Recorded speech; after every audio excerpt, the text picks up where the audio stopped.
Hello, Cancer, Sun, Moon, Rising, and Venus signs. Kamusta kayo? Sana ba'y nasa mabuti kayong kalagayan. Welcome back po sa Star Tarot. Kung bago kayo rito, welcome din kayo. Thank you sa inyong support. I truly appreciate it. God bless you all po. Tingnan natin ang mga messages ninyo for the week. Cancer, we have number 41, 7th chakra, Archangel Uriel. Ayan. So, yung ano ninyo, yung 7th chakra, this is your crown chakra, wherein dito dumadaan, no, yung mga mensahe sa inyo, mga impormasyon galing sa divine universe, sa inyong intuition, yung ganon. So, most likely, may mga downloads kayong ma-receive ngayon, Cancer. Maybe, may mga bagay dito na kailangan ninyo ng gabay. Maaaring may mga pangyayari dito sa buhay ninyo where you need to, be guided talaga. Maaring ganon. Maari din na hinihingi ninyo ang divine guidance sa ngayon.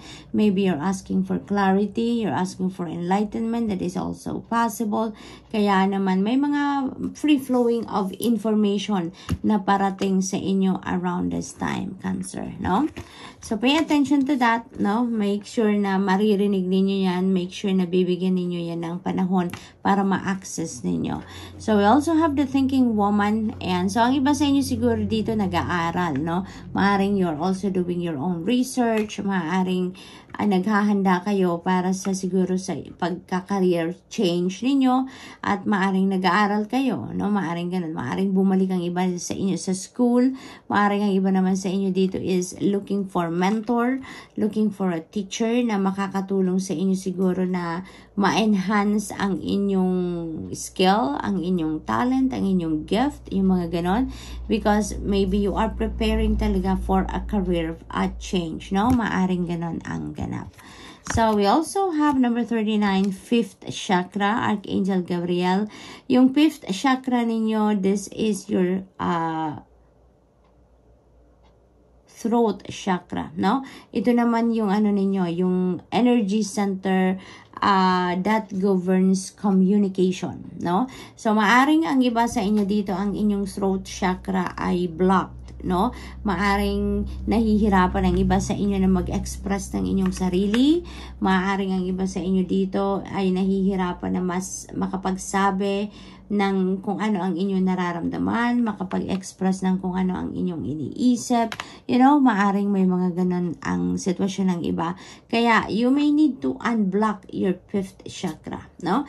So, I suggest na i-google po ninyo yan. Maraming gabay dyan na makikita kayo na depende sa inyong sitwasyon, depende sa inyong kakayanan, no?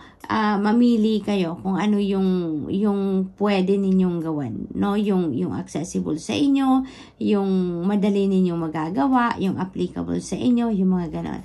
Marami din sa sa YouTube din, ang dami-dami din ninyo makikitang dyan, way of how to unblock your 5th chakra, no? So, tingnan na lang po ninyo yan para makita ninyo kung anong isasakto sa inyong sitwasyon.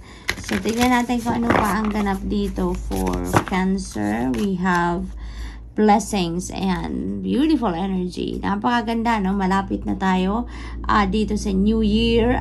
In fact, nakailang araw na tayo dito ng New Year, no? Kasi hanggang hanggang January, first week of January na pala ito, no? Na reading natin. Kaya napakagandang simula nito ng bagong taon ninyo, no? Uulan sa inyo ng blessings. Madaming biyaya ang parating sa inyo dito. It could be in different parts of your life then, no, na mga biyayang ito, Cancer. You're the only person na makakaalam kung mga anong klaseng biyaya ang parating sa inyo dito. So, good luck to that.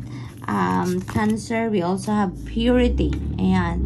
You have the purity of your heart talaga dito. Lagi, you know, Cancer, you are very, you are very compassionate, you're very generous, you're very loving, no?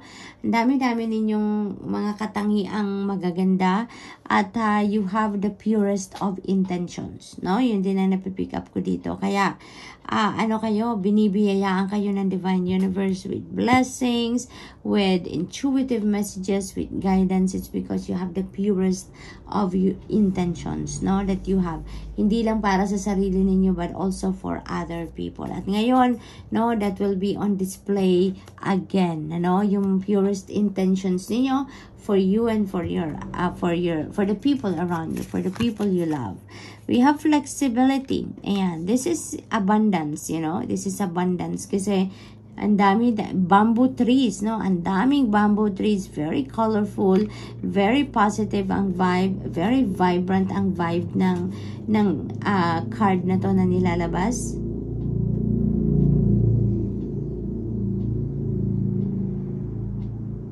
Ngayon, kaya it feels like to me that this is very abundant and prosperous energy, no, Cancer. Marami siguro mga financial blessings ang parating sa inyo, no, sa ngayon. Financial opportunities, maaari din ganon. And this is also reminding you, no, na maging flexible kayo, maging adaptable kayo, maging flexible kayo sa kahit ano man ang mga pangyayari sa buhay ninyo na ma-encounter ninyo sa ngayon, no. You will get to where you need to be, no, as long as you are going to be flexible, as long as you're going to be adaptable to your situations, no, kung ano pa man yan. We have Wheel of Fortune. Napakaswerte talaga ninyo ngayon. Nasa tapat pa niya yung blessings. Kaya ang dami-dami sigurong ngayon, beautiful ganap sa buhay ninyo. There are so many things that are going to change dito sa buhay ninyo, Cancer, around this time. And kayo, swerte, punong-puno kayo ng swerte sa ngayon. Good luck and good fortune are on your side around this time, kaya you are really very lucky, no?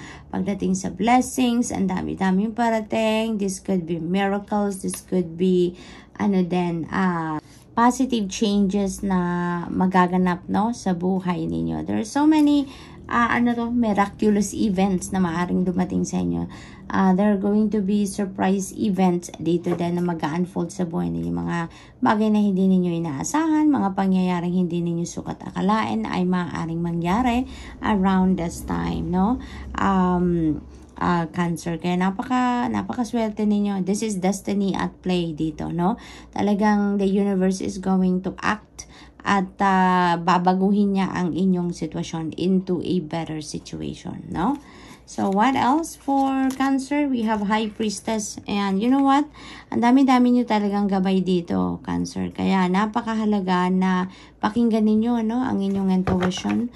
Pakinggan ninyo ang inyong bulong, no, ang bulong sa inyo ng Divine Universe through your intuition. Because ang dami-daming impormasyon na kailangan ninyo ditong malaman.